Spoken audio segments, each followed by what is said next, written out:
Pull! Oh! Ya!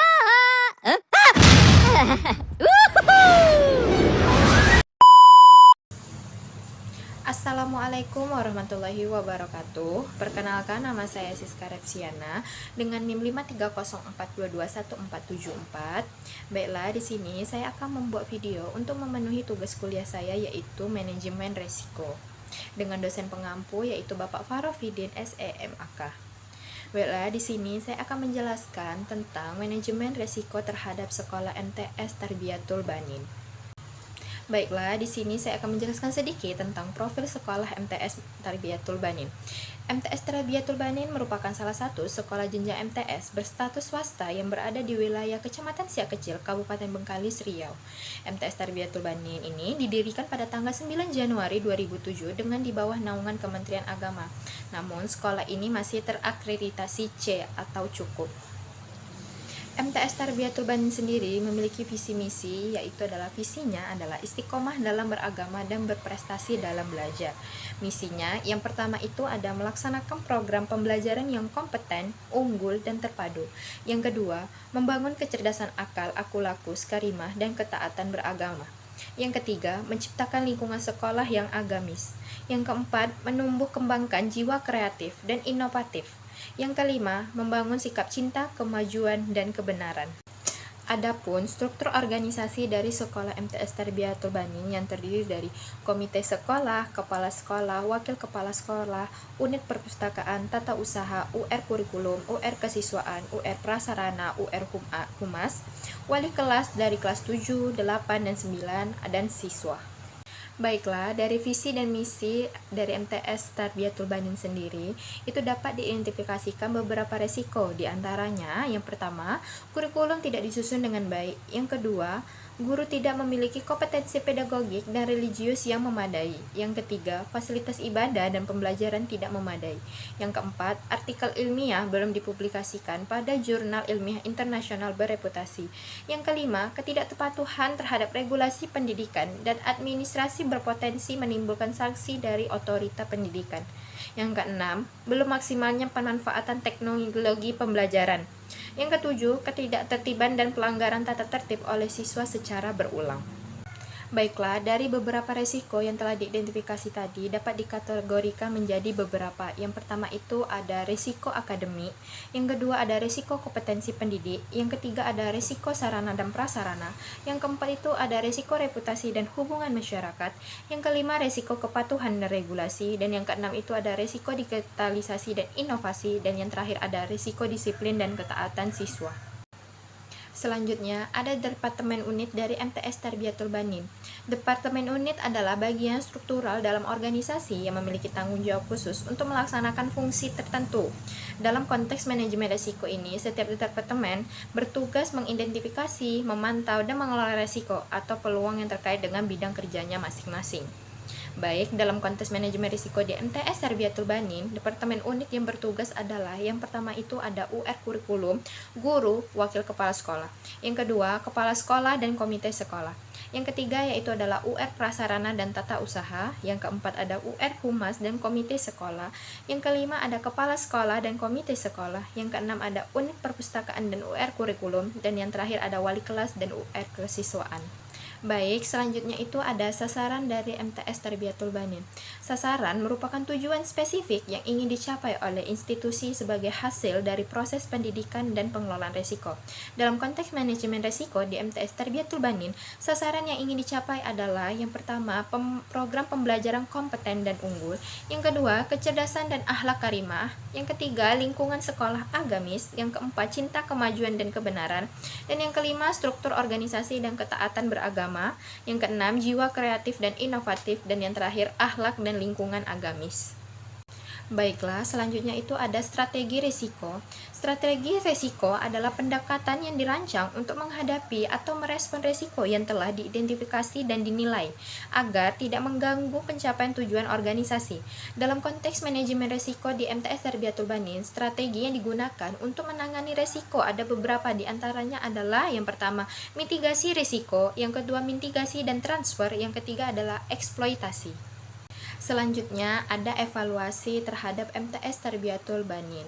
Dengan mekanisme evaluasi yang terstruktur, MTS Tarbiyatul Banin dapat mengevaluasi yang pertama, resiko terkendali cukup, lakukan pemantauan berkala dan pelatihan kurikulum.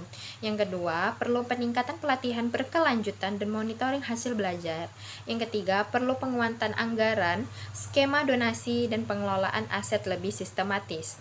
Yang keempat, ada resiko minimal cukup dijaga konsistensi update media. Yang kelima, SOP sudah baik, lakukan audit reguler dan refresh regulasi. Yang keenam, tingkatkan literasi digital dan pembelajaran TIK untuk guru maupun siswa. Yang ketujuh, pembinaan karakter siswa sudah berjalan, pantau konsistensi penegakan aturan. Baiklah, dari beberapa resiko yang telah diidentifikasi tadi, maka kita di sini akan membuat matriks peta resiko.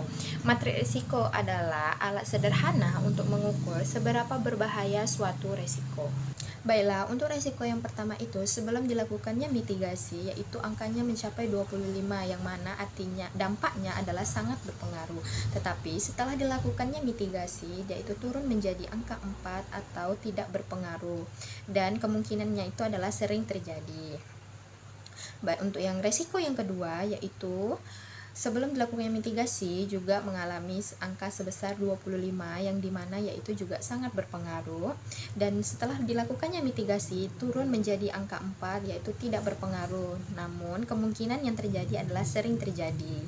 Baik, untuk resiko yang ketiga yaitu sebelum dilakukannya mitigasi dia di angka 12, yaitu berpengaruh. Dan untuk setelah dilakukannya mitigasi turun menjadi angka 9, yang dimana itu dia cukup berpengaruh, kemungkinannya adalah kadang terjadi. Dan untuk resiko yang keempat yaitu sebelum dilakukannya mitigasi dia menginjak di angka 20, yang dimana yaitu adalah sangat berpengaruh. Setelah dilakukannya mitigasi dia turun menjadi angka 1, yaitu tidak berpengaruh, dan kemungkinannya itu adalah sangat jarang terjadi. Dan untuk resiko yang kelima yaitu juga menginjak di angka 20, yang dimana yaitu sangat berpengaruh. Namun setelah dilakukannya mitigasi dia turun menjadi angka 4, yaitu tidak berpengaruh. Dan kemungkinannya yaitu adalah sering terjadi. Baik, untuk resiko yang keenam itu sebelum dilakukannya mitigasi angka resikonya adalah 25 dan dampaknya itu adalah sangat berpengaruh. Setelah dilakukannya mitigasi dia turun menjadi angka 4, yaitu kurang berpengaruh dan kemungkinannya adalah jarang terjadi. Dan untuk resiko yang terakhir itu menginjak angka 9 dan dampaknya itu cukup berpengaruh, namun setelah dilakukannya mitigasi dia turun menjadi angka 4 atau dampaknya adalah kurang berpengaruh dan kemungkinannya adalah jarang terjadi. Baik, setelah penjelasan matriks peta risiko tadi, maka dapatlah dibuat tabel untuk menunjukkan klasifikasi risiko inheren berdasarkan tingkat keparahannya, serta jumlah risiko pada tiap kategori. Untuk yang pertama, ada sangat rendah dengan jumlah risiko inherennya adalah 1, dan untuk tingkatan rendah dengan jumlah risiko inherennya sebanyak 5. Dan yang ketiga, yaitu tingkatan sedang dengan jumlah risiko inherennya ada 2, dan untuk tingkatan tinggi dengan jumlah resiko inheren sebanyak 5. Untuk seluruh total resiko inheren yang teridentifikasi adalah sebanyak 13. Baiklah, untuk kesimpulannya, MTS Tarbiyatul Banin berhasil mengidentifikasi 13 risiko inheren yang tersebar di berbagai unit kerja dan dikategorikan ke dalam 7 jenis resiko utama. Dari jumlah tersebut, 5 resiko tergolong tinggi, 2 sedang, 5 rendah, dan 1 sangat rendah. Untuk menghadapi resiko-resiko tersebut, madrasah telah menetapkan sejumlah strategi pengelolaan, antara lain mitigasi resiko guna mengurangi kemungkinan dan dampaknya. Yang kedua, transfer resiko melalui kerjasama dengan pihak terkait, dan serta eksploitasi terhadap resiko yang memiliki potensi menjadi peluang, seperti dalam hal digitalisasi pembelajaran. Proses evaluasi dilakukan secara berkala melalui pelatihan berkelanjutan, monitoring hasil belajar, penguatan fasilitas, serta pembinaan karakter siswa.